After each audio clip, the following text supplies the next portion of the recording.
No, la. Yehudi. So No, Jewish. He's a Jew. La ilaha illallah, Musa Rasulullah.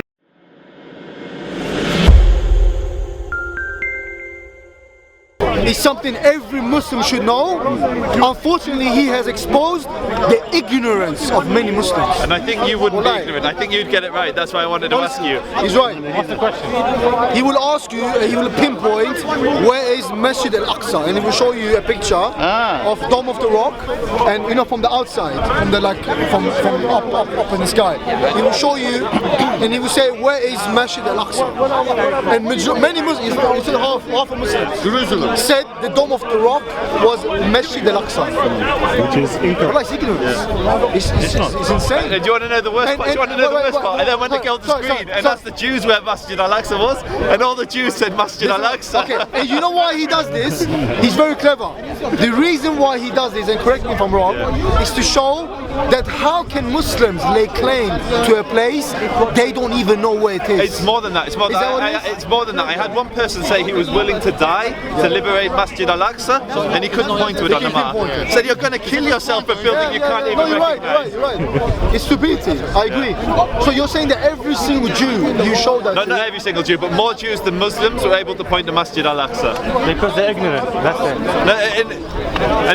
So that's what the video is. You know, I believe what that is, because when we look at the news, when they show, they always show Dome of the Rock when they discuss about Masjid Al-Aqsa. Always. I interviewed a gentleman just down there who was giving dawah. He had a stall, he had Rehan, Pakistani guy, big beard, and he gave a beautiful answer. He not only pinpointed Masjid Al-Aqsa, he then explained why Masjid Al-Aqsa wasn't Haram al-Sharif, why it wasn't the Dome on the Rock. And he said it was because when the Muslims conquered the land, they didn't want to build a structure and make their most holy site on the Jews' most holy site. So it was a pluralistic move. Even when you asked me about the Dome of the Rock, I said wrong. I told you that it was Umar ibn Khattab that built it. That was wrong. He wasn't Umar Khattab. He was Abdul Hakim. He was the Umayyad ruler from the Umayyad dynasty after Umar Khattab, basically. But correct me if I'm wrong. We believe that Masjid Al-Aqsa was built by Yaqub alayhi salam. Do you believe in this as well? So we believe that Yaqub was there, but we believe the first person that actually built, not the mosque, because we had a big temple that stood there, but that was Solomon. Okay, we believe that Solomon resurrected after. He built it in a place where Yaqub and all the other patriarchs had prayed. So la. Yehudi. So no, Jewish. La ilaha illallah, Musa Rasulullah.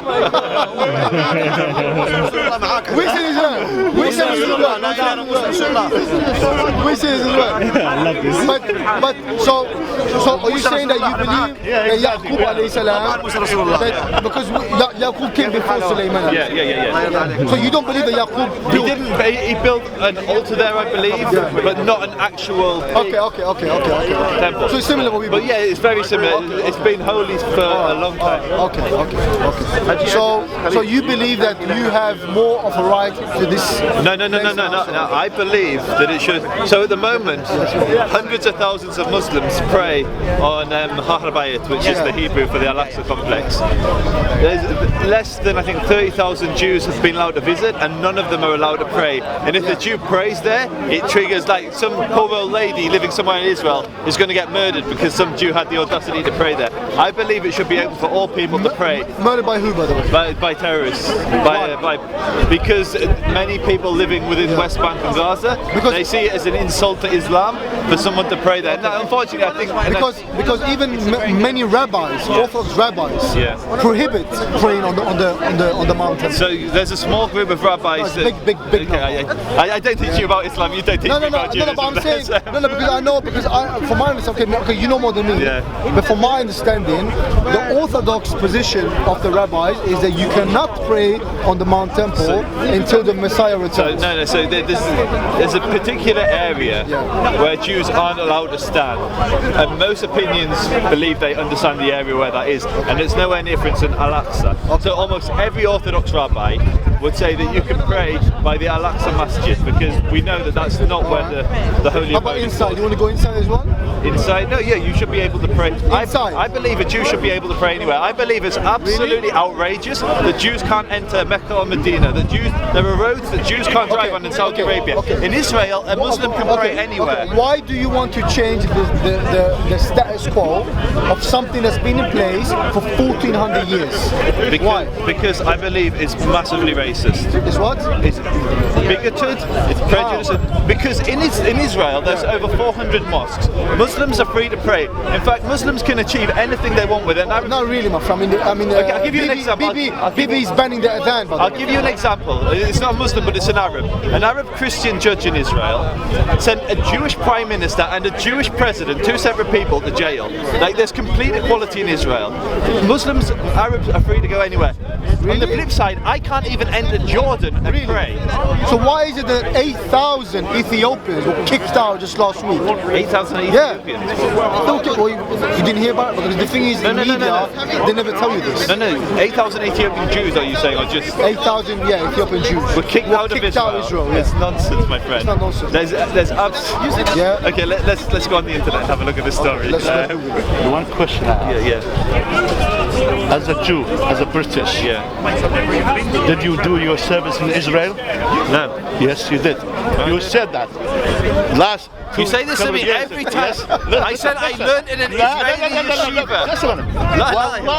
Wallahi, he said. You say this every time. Wallahi, he said. Okay. He did a service in Listen. If he did, 2 years. It's irrelevant. 2 years. Let me ask another question. Someone else. So what is the difference between him and the Abu Daesh? Yassin. Yeah, Abu no Yassin. different. Abu Yassin. Exactly the same. Abu Yassin. What you should be asking him, forget about that, it's not important. No, that's what he is. What you should ask him is that why you as a British man believe you have more right to the Palestinian land more than a Palestinian living in Palestine. That's been living there for thousands of years.